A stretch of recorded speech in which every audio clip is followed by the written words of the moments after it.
Hey everyone, it's David with Streaming Relativity, home of the Astro DNA Observatory.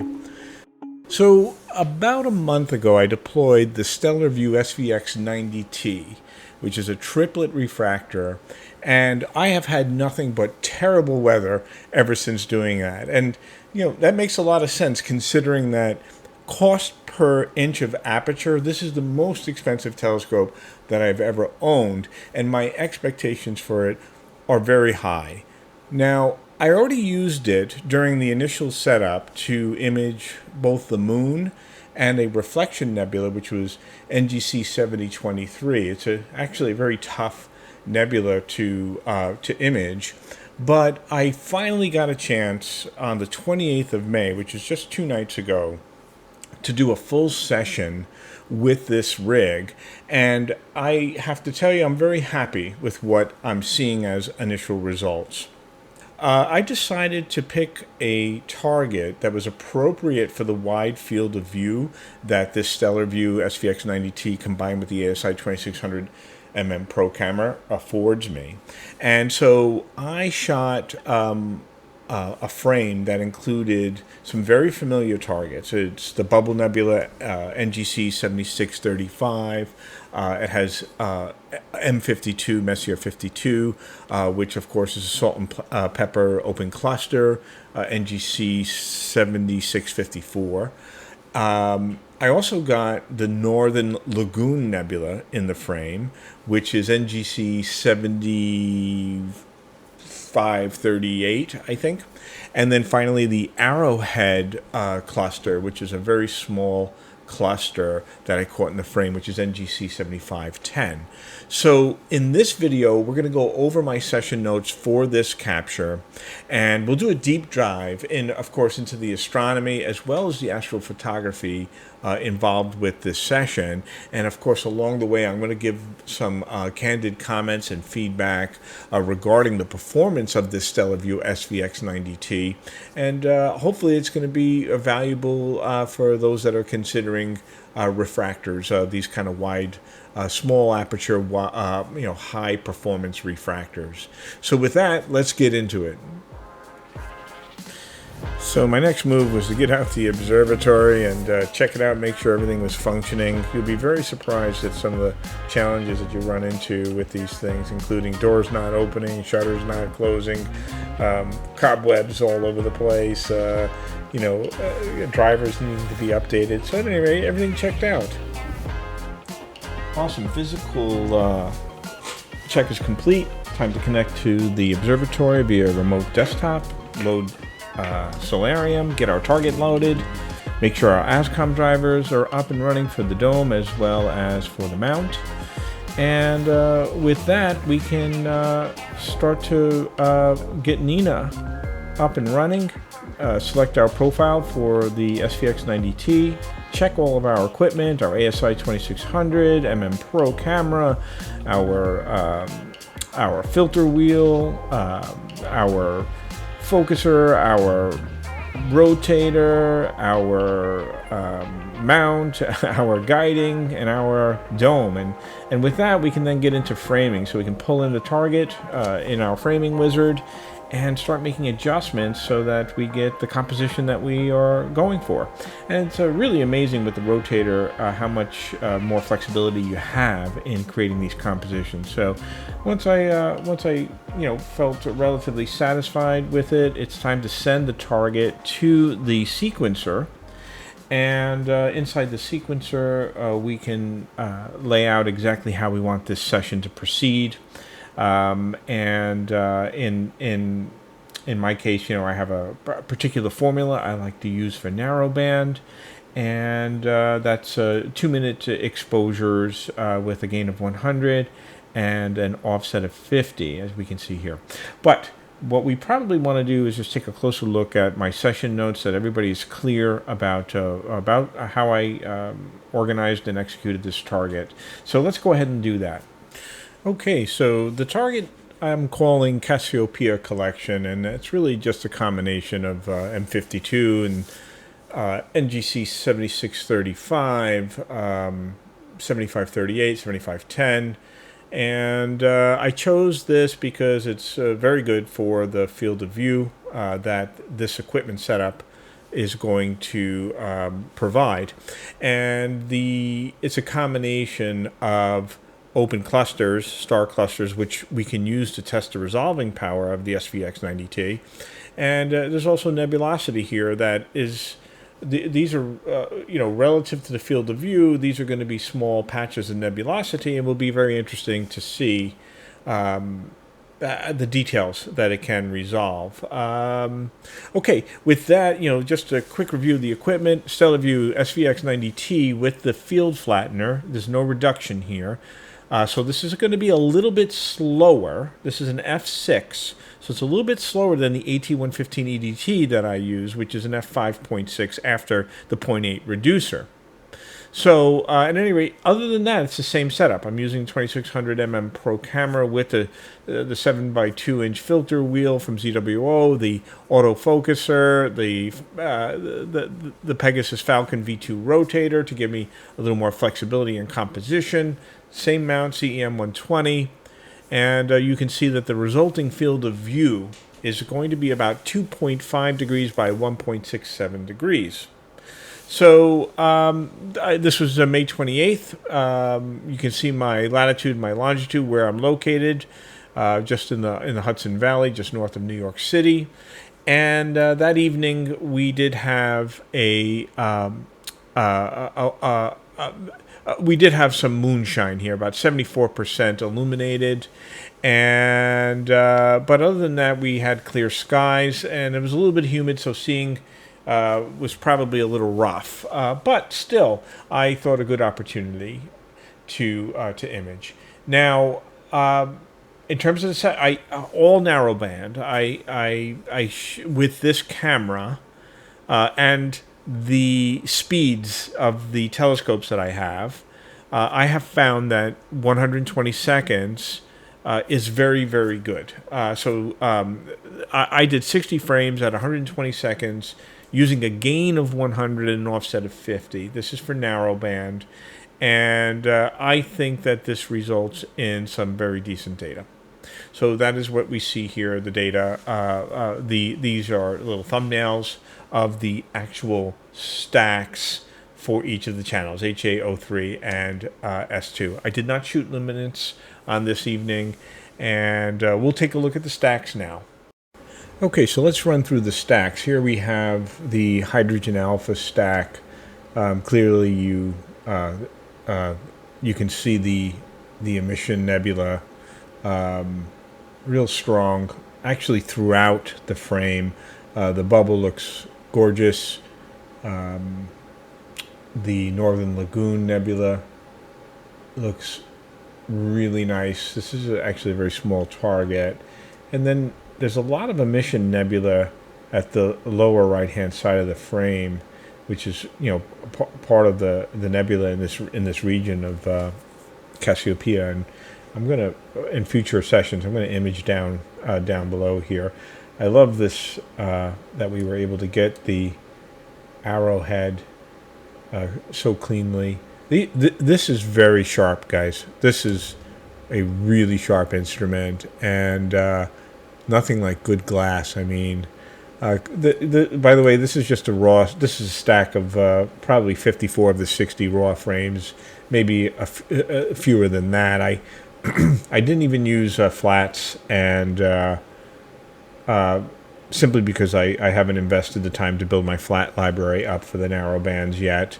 I will do that based on the results that I'm seeing here. I will be doing that this week. So let's also take a look at the sulfur and see how that plays. And sulfur is over here. Let's expand that. So we still have some. We do pick up some signal in the emission regions. I think sulfur produces some pretty nice signal on the stars. Again, this is just so many stars in this region. This is a very rich region of the sky. I love this. I love how clear this is. Again, this is a stack probably around 55 4 frames or so used to create this. And then finally, let's take a look at the O3, which we know O3 can be problematic, and I believe Greg, one of our channel followers and subscribers, would agree that these halos, boy do they stink. I hate these halos. But I will point out that this is an artifact that I often see with my O3 filters, and sometimes with the blue filter as well. But if we were to circle back to the sulfur, much lesser extent, there's slight halo effect here, very, very minimal. And if we were to take a look at the hydrogen alpha, again, some slight haloing, but nothing crazy. But certainly the O3 does seem to be worse in the O3 band than it does in hydrogen alpha and sulfur. But lots of O3 emission data here, especially in the bubble. In fact, probably strongest signal in the bubble is the O3, then followed by the hydrogen alpha and then sulfur. So at any rate, these are stacks. They're uncalibrated frames. I think I subtracted dark, but I didn't use flats on them, nor did I really see any crazy artifacts. In fact, if you study the frame, you'll notice that there's excellent coverage on an APS-C frame, sensor size. And in fact, the Stellarvue SVX090T should be able to comfortably cover a full frame sensor, but absolutely no problem whatsoever. I have no vignetting at all, and these are uncalibrated. This is a master that was built, a stack that was built with uncalibrated frames. So that gives you an idea of the coverage of SVX090T. Okay, so here we have the final processed image, which I'm calling the Cassiopeia collection, and I will, straight up say that it's probably a little bit overprocessed. That's okay. That's always something that I can revisit in the future. But I was trying a different workflow in PixInsight recently, and here's the net outcome. And I don't think it's bad. It actually prints pretty nicely. So just for those who are curious, in the linear state, I did my align and cropping of the channel masters. I then needed to do a linear fit to make sure that the signals were properly normalized for each of the hydrogen alpha, sulfur, and O3. I was actually coming in sulfur heavy. And then I did a standard channel combination, and I used the show palette for this, and where the hydrogen alpha is represented in green, the red tones we're going to get from our sulfur, and of course the blue we're going to get from our oxygen. And I also did a color calibration where this is just a way to get your white balance set up properly. I'll do separate videos on these processes at some point, but for those who are familiar with them, I'm just noting them. And then I also did a little bit of background neutralization. Wasn't probably necessary because it is handled in color calibration as well, but I decided to do it just because I do have a lot of faint nebulosity here, and I wanted to make sure that the background was properly separated from it. And then I did a little bit of work on color saturation. I didn't quite get it all, but you'll see as we dive deeper into this image, you're going to see some magenta where the halos from the O3 signal, we're going to see some magenta there, and there are techniques to reduce magenta stars in narrow band processing. One technique, which can be done in linear or nonlinear state, is to isolate the magenta wavelength and kind of desaturate that a bit. It doesn't affect any other signal, generally speaking, and you can control the degree to which you want to tame the magenta. Anyway, then I went nonlinear, and I started with just a real basic screen transfer function, histogram stretch. I separated the stars from the background. I applied curves transformation to the background to see if I can't stretch out.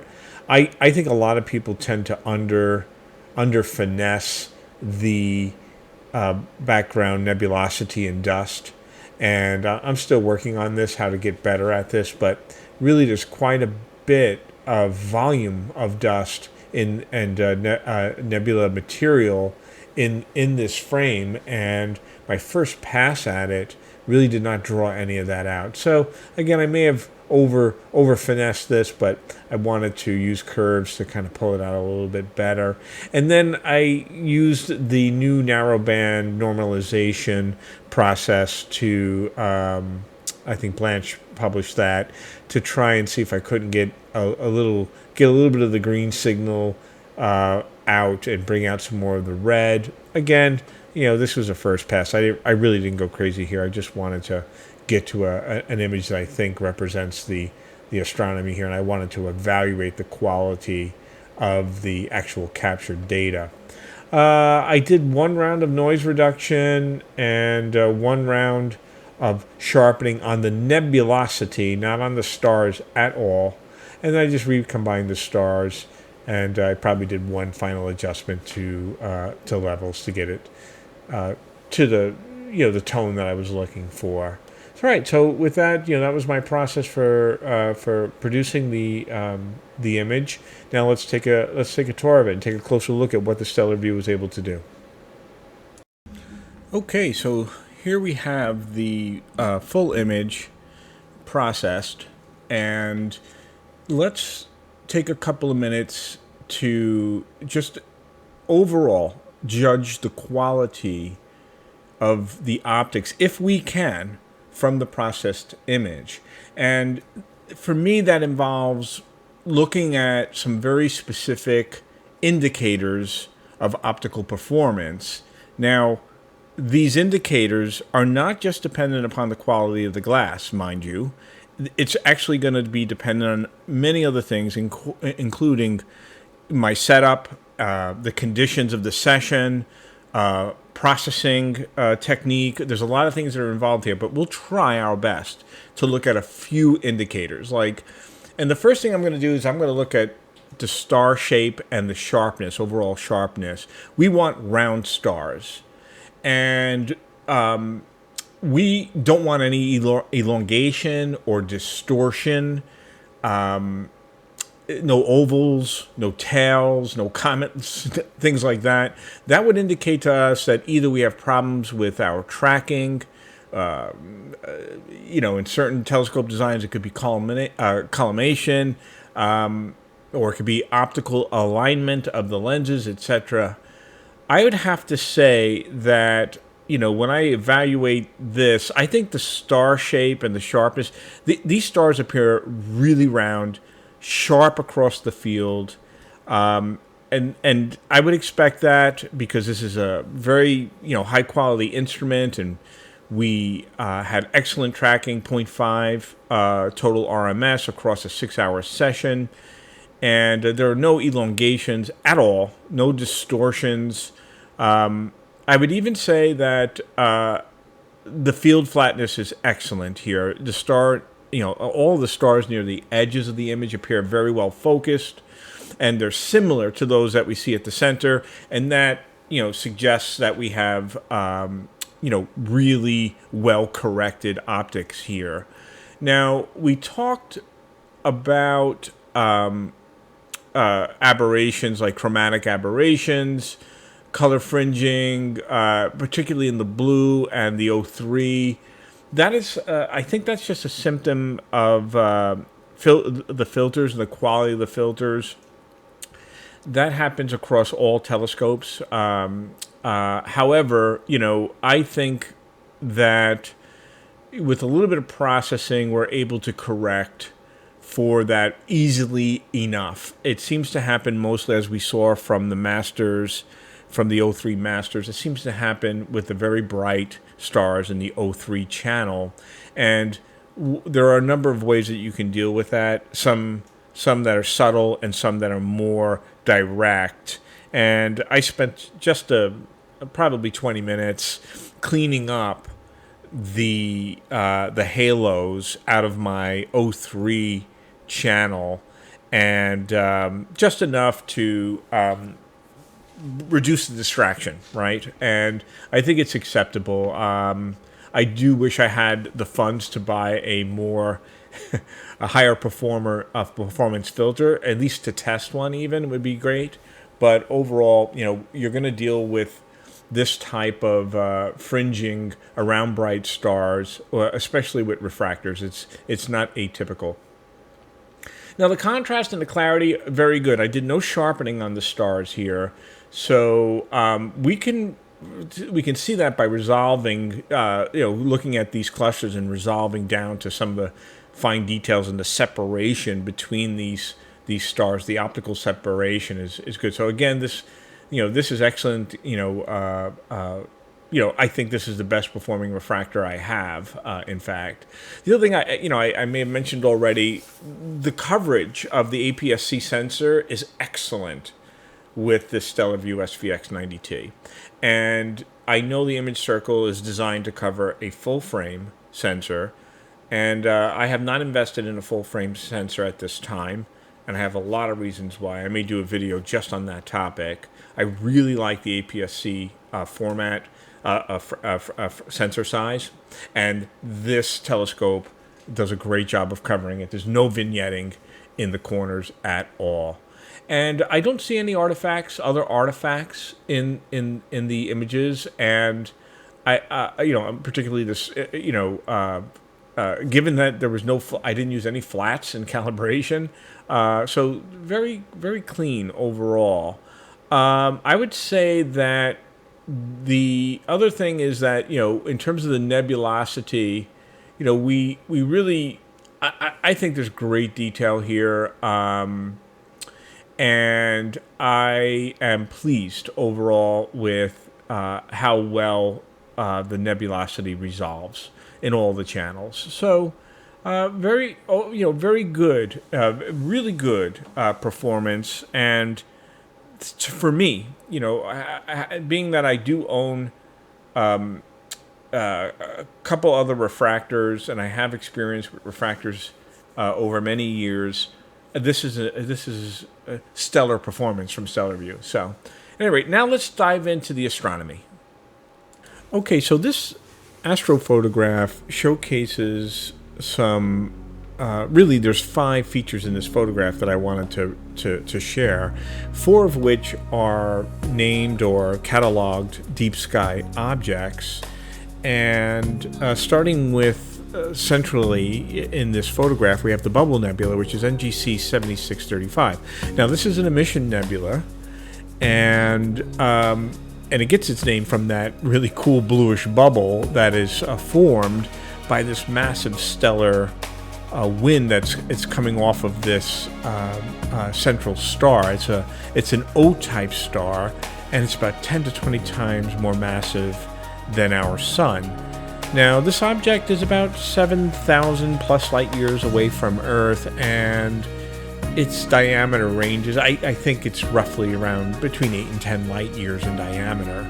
And it's really a very popular target for a number of telescopes, and I've shot it with every one of my rigs. And I think I did a video when I imaged it with my C8 last year. So really cool target, and I think it represents very well with the Stellarvue. Okay, so then we also have, just off to the upper left quadrant, we have M52, which is a Messier object, and it's also called the Salt and Pepper Cluster, and it's a dense collection of these bright or white stars, but it's laid out on a pretty dark backdrop, and you can see there's a lot of dust around this particular cluster, And because of that, it gets this kind of salt and pepper nickname. And this is, I guess it's around 4,000 or 5,000 light years away from Earth, and it's an open cluster, and it contains several hundred stars, and I think it's around 35 million years old. So, it's relatively young formation, but an awesome target. And I think the Stellarvue did a wonderful job of resolving this. And so another bonus object here, if we look just a little bit off to the right of center, heading towards the top, you'll see the Northern Lagoon Nebula. And it's got this really cool, kind of vibrant color to it. When in the original processing, it was a kind of this bluish green, but I toned down the green a bit. But this is a cloud of gas and dust with a very bright central area, and you can see the dust filaments, and this is an active star formation region, and in fact it contains the largest known protostar, which is about 300 times the size of our solar system. So protostar being the earliest formation of a solar system, where all of the matter is beginning to condense and coalesce into a star. So very cool area to image, and I'm going to revisit that with one of my longer focal length setups. And then finally, I don't know why I like the Arrowhead cluster so much on GC 7510. It's 12,000 light years away from Earth. It's another open cluster, but it's got this really cool shape to it. It's this triangular shape that resembles an arrowhead, and I just like it when there's some. These are kind of like staple objects that are named and nicknamed exactly the way that they look. And so, at any rate, this gave us four really cool objects to. Cataloged objects to view and study in one frame.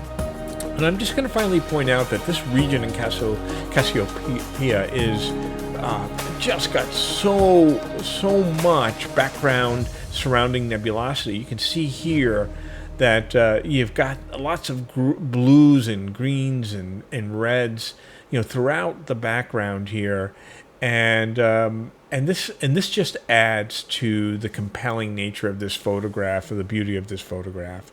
So, at any rate, I hope everybody enjoyed this capture. I think the Stellarvue did a wonderful job.